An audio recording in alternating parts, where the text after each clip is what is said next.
Tinha eu planejado pregar a partir do livro de Cântico dos Cânticos, sob o tema Aparecem as Flores na Terra. No entanto, na quinta-feira, milhões de brasileiros e também na sexta-feira acompanharam o noticiário da morte e do sepultamento de uma cantora que se tornou muito conhecida e muito admirada, e os números, tanto das pessoas que compareceram presencialmente ao funeral, quanto das pessoas que acompanharam pela televisão, foi de fato extraordinário, mostrando que o falecimento dela mobilizou milhões de pessoas. Nesse contexto, então, as falas das pessoas me levaram a pregar, não mais em Cântico dos Cânticos, talvez na semana que vem, não sei, mas em Eclesiastes, que é a leitura que faremos na jornada nesta semana. E esse livro contém algumas respostas a alguns comentários que foram proferidos tanto por pessoas, vamos dizer, comuns, quanto também por pessoas que conduziam a transmissão daquele momento, tanto do falecimento quanto do sepultamento. Entendo que essa maravilhosa obra, Eclesiastes, nos ajuda a compreender um pouco esse momento. Então eu quero lhe convidar a abrir a sua Bíblia no livro de Eclesiastes. Eu vou fazer então algumas menções nesse contexto do que é a vida, do que ela significa, desse convite, então, que nos é feito. Leio primeiramente, então, Eclesiastes 1, 2.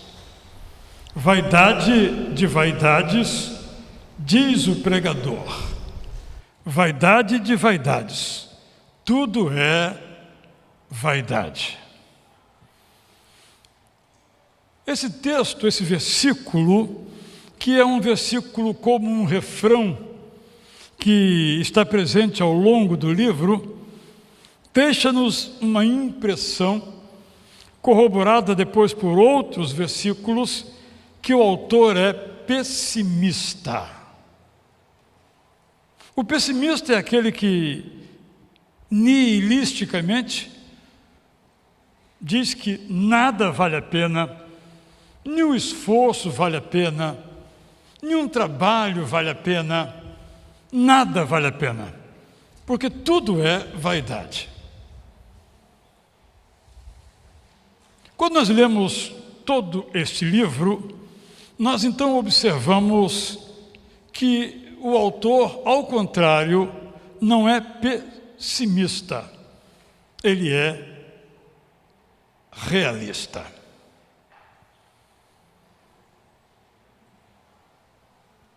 Gostemos nós ou não, queiramos nós ou não, a realidade da vida se alterna em alegria e tristeza, frustrações e realizações, sucessos e fracassos.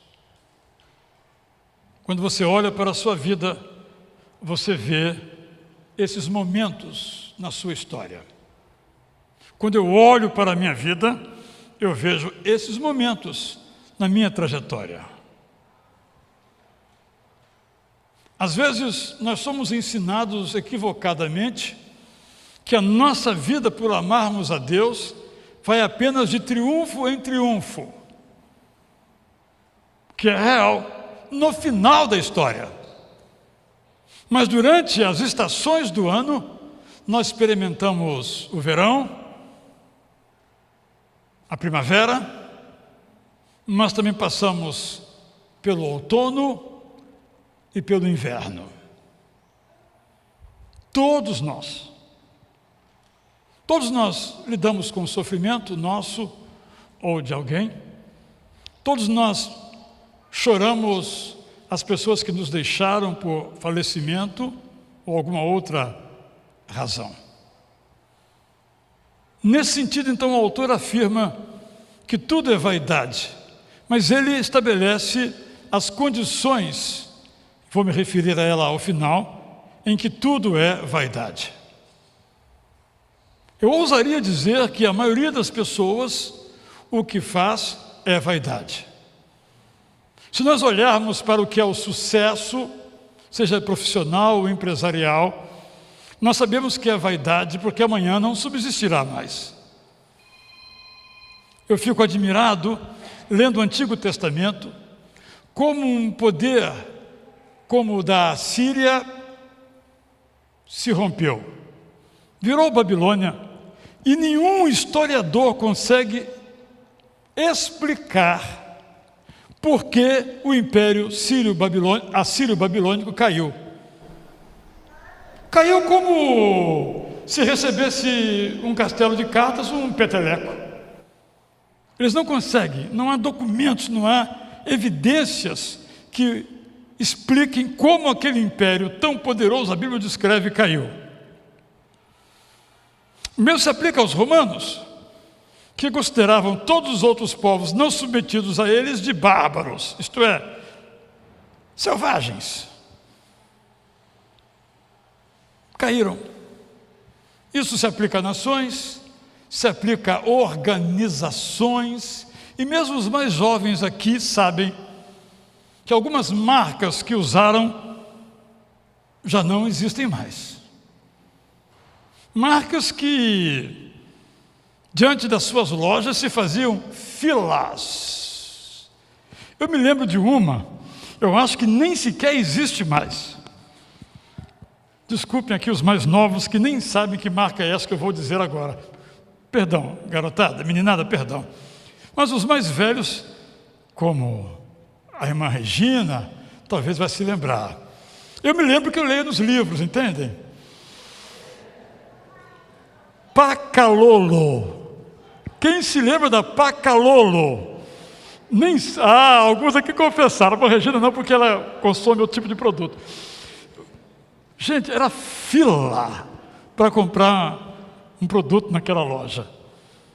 Mas se existe, não tem mais fila, se é que existe. Se eu estou dizendo isto, quem, dono daquela loja, imaginaria que um dia aquele poder todo iria desaparecer, aquela glória toda iria sumir? É disso que eu estou falando. Não fique achando que você é o máximo, que você não vai ficar doente, que você não vai ficar pobre, que você não vai enfrentar outros obstáculos na vida. Se você pensa nisso, você está muito enganado, porque vaidade de vaidades, se você põe a sua força nisto, saiba que isto é vaidade. O segundo destaque que quero mencionar está no capítulo 2, 1, que é um texto muito atual. Eu disse a mim mesmo, 2:1. Você pode abrir aí e me acompanhar. Eu disse a mim mesmo, vamos, prove a alegria, procure ser feliz. Mas também isso era vaidade. Concluí que o riso é tolice e que a alegria não serve para nada. De novo, aparentemente o mais crasso pessimismo. Mas o autor está preparando, é um enredo, é uma história que ele está contando. Isso aqui é o início da novela, mas tem o seu final. Mas essa ideia de que a vida é diversão é tolice. Porque a vida não é só diversão. E essa é uma ideologia muito formada. Quem aqui é pai de juniores e adolescentes sabem o quanto é difícil convencer os seus filhos de que a vida não é só diversão. Porque esta é a ideologia vendida. Então o culto tem que ser gostoso, para usar uma expressão. Mas se o culto é para Deus, ele tem que ser gostoso, o culto para nós. Por exemplo, um professor, aquele professor é muito bom, ele é muito engraçado. Então o valor do professor está em ele ser divertido, como se a alegria e a diversão fosse o centro, a coisa mais valiosa da vida. Quando é claro, um professor engraçado ajuda, mas é bom que ele saiba a matéria e saiba ensinar. Isso é o mais importante. O ser engraçado é um acréscimo.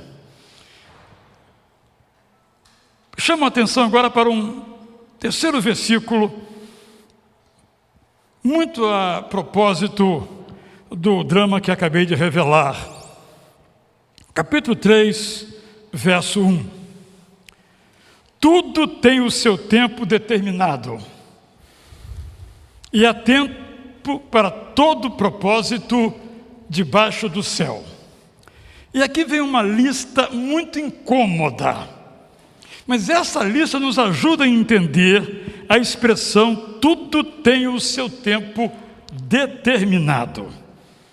Há tempo de nascer, morrer, plantar, arrancar, matar, curar, derrubar, construir, chorar, rir, prantear, saltar de alegria, espalhar pedras, ajuntar pedras, abraçar, deixar de abraçar, procurar, perder, guardar, jogar fora, rasgar, costurar, ficar calado, falar, amar, odiar.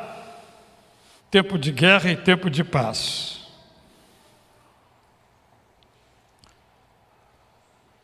Muitas pessoas interpretam esse texto, tudo tem o seu tempo determinado. Para a partir daqui, então, dizer o que não está escrito aqui. Tudo tem o seu tempo determinado por Deus. Nesse contexto, eu vi várias vezes essa frase. Não compreendemos a morte daquela artista, mas temos que aceitar os desígnios de Deus, porque tudo tem o seu tempo determinado. A Bíblia não diz isso. O que nesse texto nós aprendemos, que determinado aqui é uma circunstância, o seu momento. Tudo isso acontece na história. Tudo acontece. Então o autor faz uma lista das coisas que acontecem. E algum de nós imaginaria que Deus é que manda fazer a guerra, Deus é que manda matar, Deus é que manda tirar pedras. O autor está reconhecendo a natureza humana, está afirmando as condições nas quais as nossas vidas se desenvolvem. Determinado aqui é dizer que essas coisas duram um certo tempo, mas determinado aqui não quer dizer que essas coisas são determinadas por Deus. Longe está do autor trazer isto. Mas de novo, muitas vezes pegamos uma palavra na Bíblia como determinado e acrescentamos um prefixo que não está aqui, pré-determinado. Então Deus tem os seus desígnios. Não há desígnio algum na morte de alguém. Ela ocorre por circunstâncias da própria vida, naturais ou de qualquer outra ordem. Há muitos anos, nós todos também ficamos muito comovidos e mobilizados quando caiu, saindo do Rio de Janeiro em direção a Paris, aquele avião da Air France. Naquele contexto eu peguei um sermão intitulado Teologia em torno de um avião que cai. Porque depois, e eu não sabia disso naquele momento, se veio a saber, por que o avião caiu?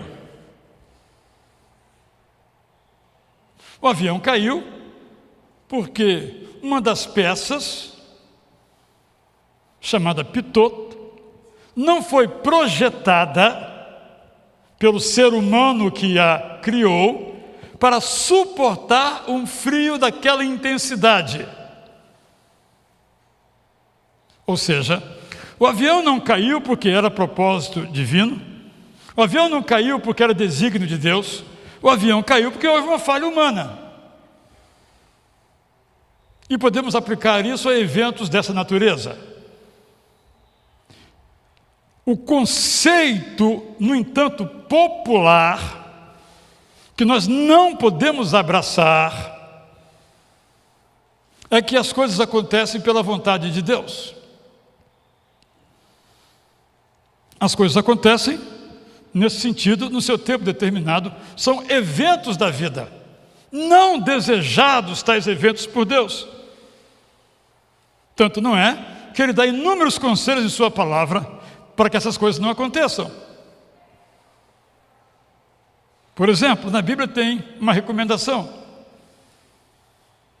Quando se construir uma casa, tomar cuidado com aquilo que nós chamaremos hoje de varanda, para que, passando alguém, não caia e fira alguém, porque isso pode acontecer.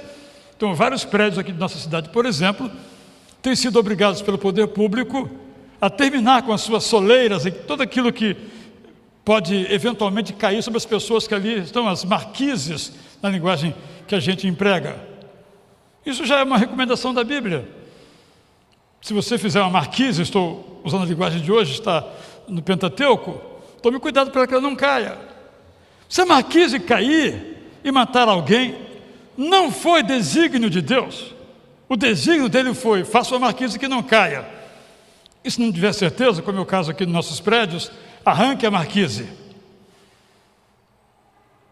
Nós muitas vezes fazemos muitas confusões por causa de algumas palavras. Propósito de Deus, determinação de Deus, vontade de Deus. E tiramos essas palavras com uma pinça e elas não mais representam o que Deus diz. Por isso eu usei esse termo aqui. Tudo tem seu tempo determinado. Todo mundo tem hora de morrer. Chegou a hora dele, a hora dela. A Bíblia não nos autoriza essa teologia, que é do pensamento pagão grego de muitas religiões. Gostaria de deixar isso bem claro para que entendamos então que Deus tem uma vontade para nós. Ele manifesta essa vontade na palavra dele. E nós seguimos ou não. Seguindo, colhemos bênçãos. Não seguimos, colhemos desgraças. Simples assim. Embora seja mais cômodo colocar nas costas de Deus o acidente de um avião, desígnio de Deus. Quando certo é colocar as coisas onde elas devem ser colocadas. Eu agora avanço um pouquinho e chamo você para o capítulo 11, onde nós encontramos um verso totalmente misterioso.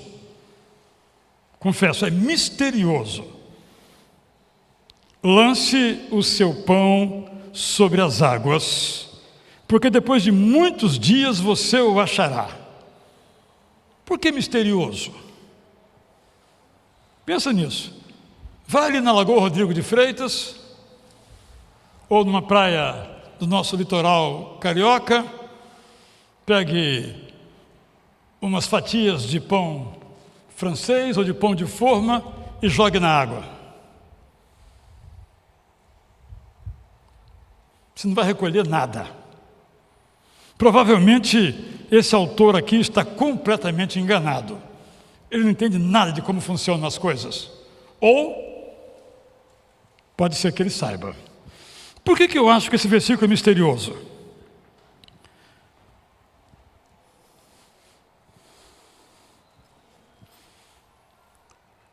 Quando a gente faz o bem, seja de que tipo for,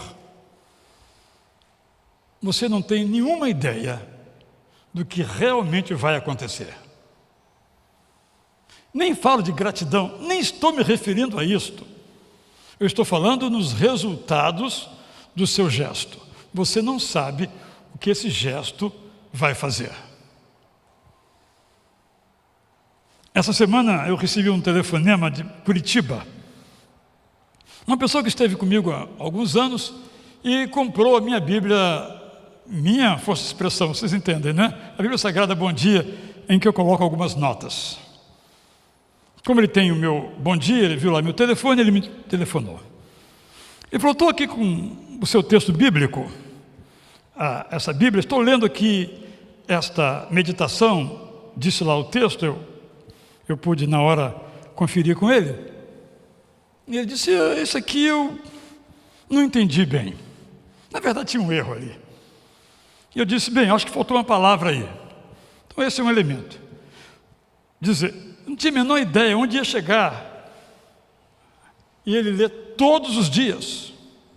Ele compartilha com outras pessoas todos os dias. Quando chegou nesta, ele empacou porque não entendeu, e nem podia entender porque havia realmente um erro da minha parte ali. Mas eu trouxe essa história para mostrar o seguinte: esse homem a quem estive com ele, mas não o conheço, pega essa Bíblia e todos os dias lê o texto bíblico e a minha meditação, e todos os dias compartilha. Eu lancei um pão sobre as águas, mas para onde ele iria, eu não tinha a menor ideia. E eu penso que esse versículo é tão extraordinário que nos convida a fazer o bem,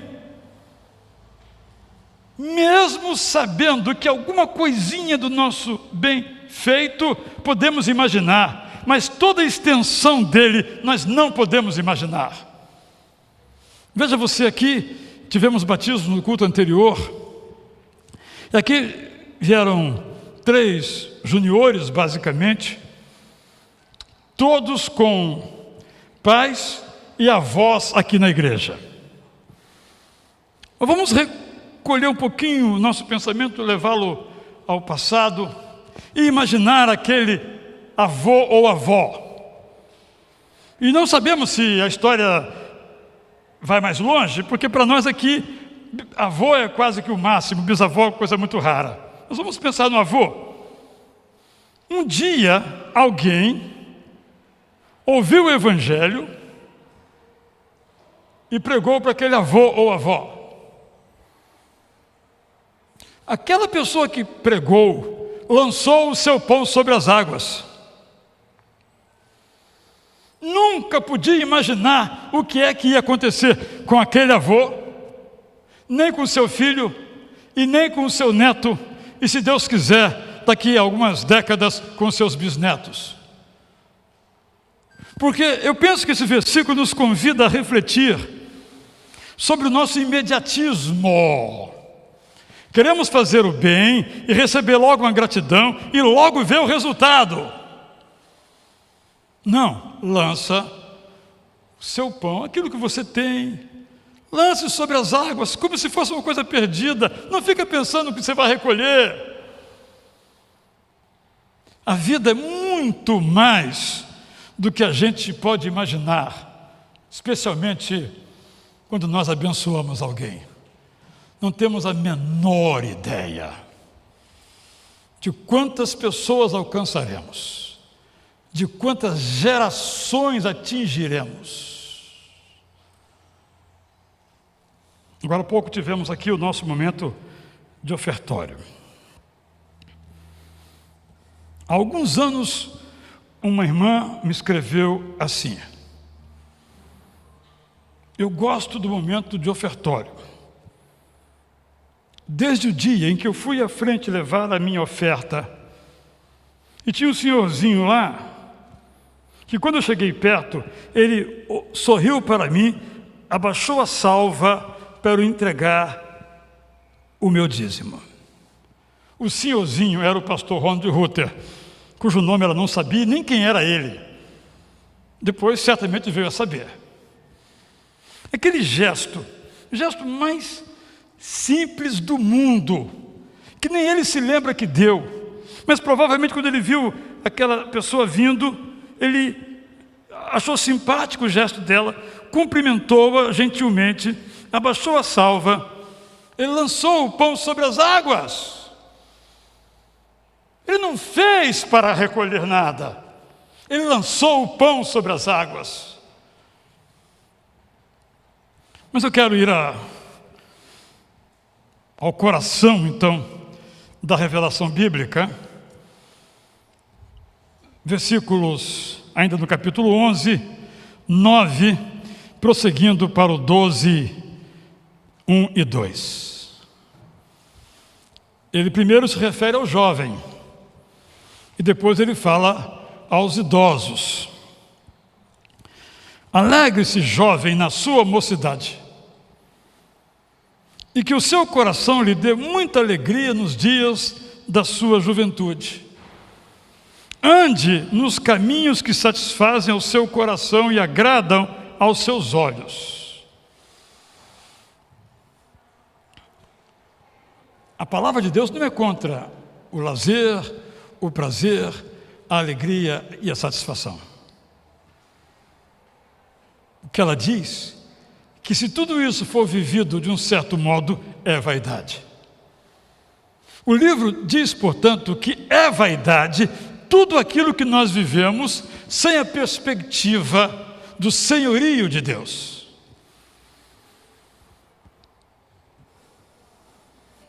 Seu coração e agradam aos seus olhos. Saiba, porém, que de todas estas coisas Deus lhe pedirá contas. Afaste do seu coração a mágoa e remova de seu corpo a dor, porque a juventude e a primavera da vida são vaidade. Isto é, passam. Eu estou com 69. A juventude e a primavera da vida para mim já passaram. Nesse sentido, eu tenho outro tipo de alegria, mas não mais essa. É isso que ele está dizendo. É claro que na nossa sociedade há muitos esforços para tornar a juventude eterna. Use roupa de juventude, não importa a sua idade, que você será jovem. Que nós sabemos que é uma mentira tremenda. Nossa idade não está na roupa que nós usamos, por exemplo. Use o creme tal. Agora, o próprio Conselho de Medicina está alertando contra o chamado chip da beleza.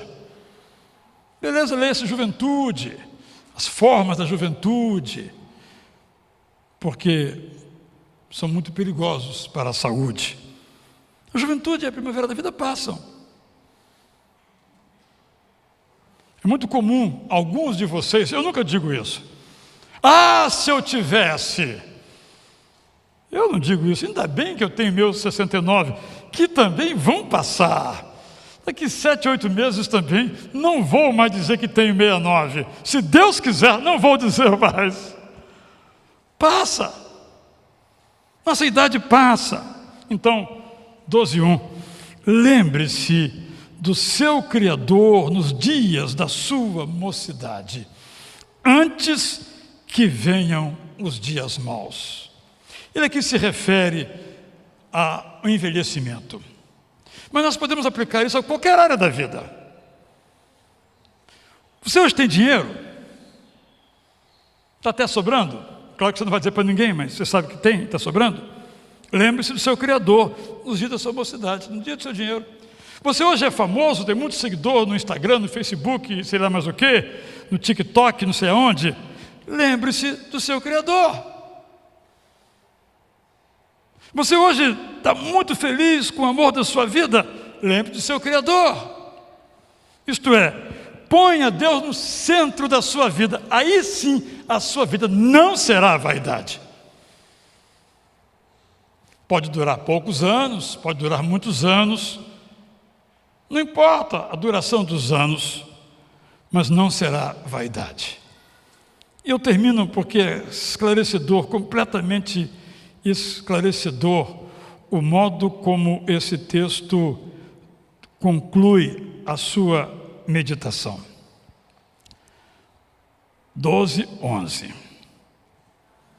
As palavras dos sábios são como aguilhões, e as coleções de sentenças são como pregos bem fixados. E aqui vem essa frase lindíssima. Elas provêm de um único pastor.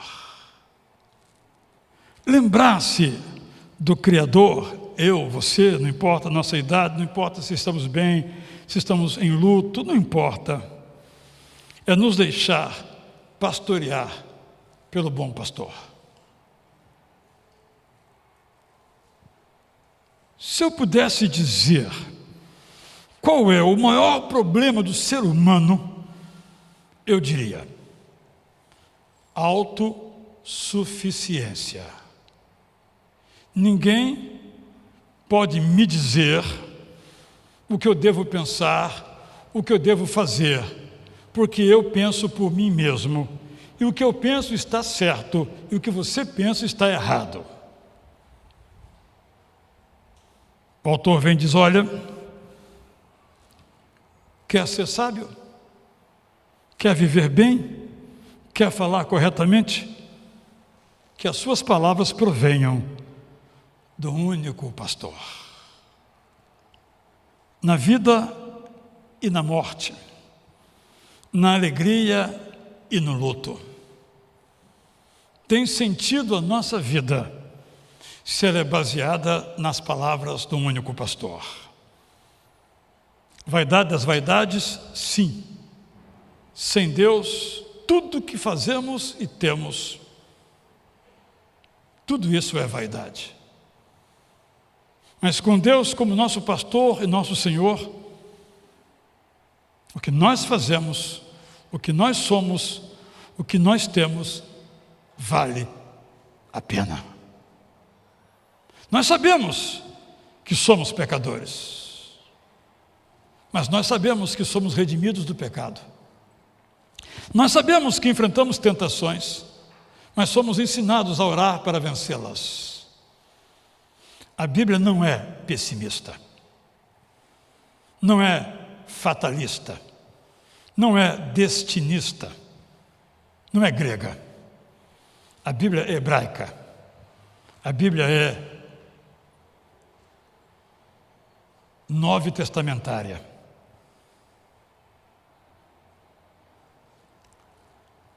A Bíblia é o modo como Deus nos pastoreia.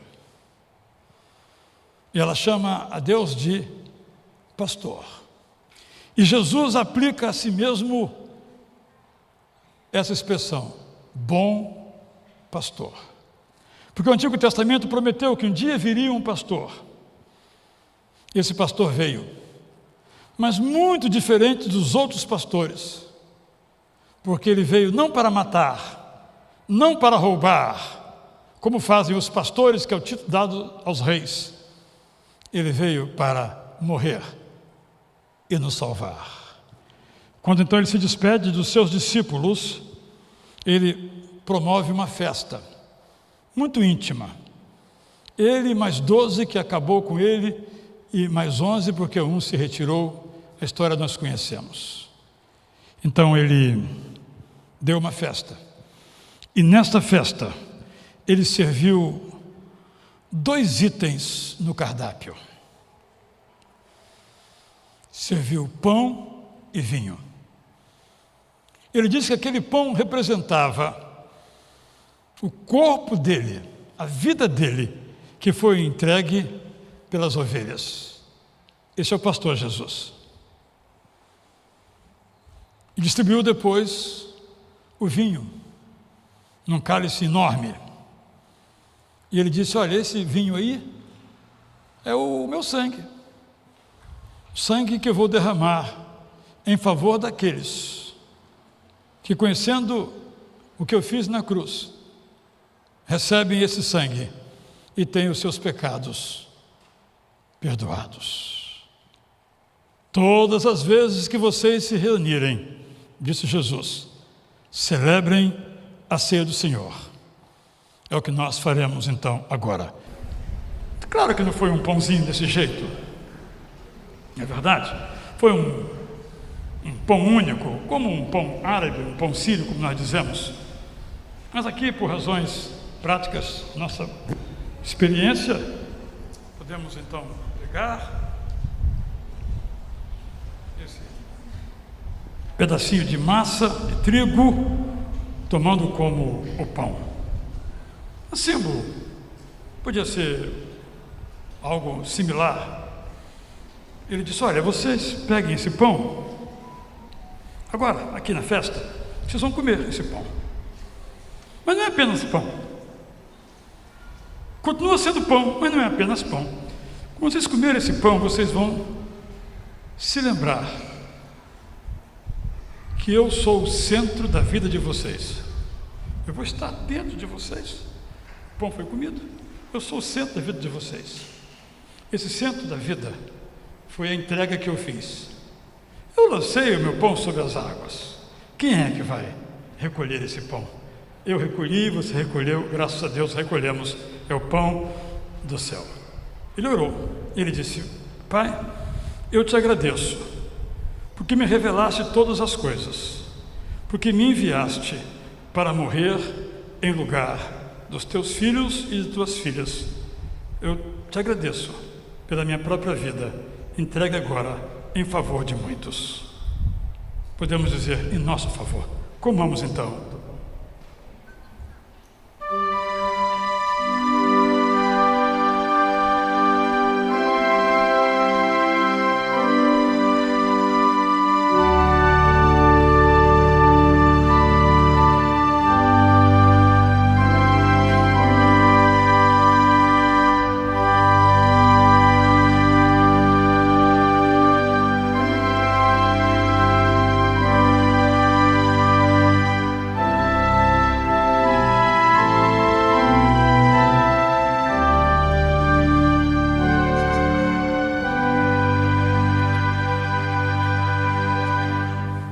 Diz o Evangelho de Mateus, capítulo 26, que logo após então ele distribuir o pão, ele pegou um cálice único, grande, e passou de mão em mão e explicou: olha, todas as vezes que vocês se reunirem e tomarem deste cálice, estarão se lembrando de que eu voltarei.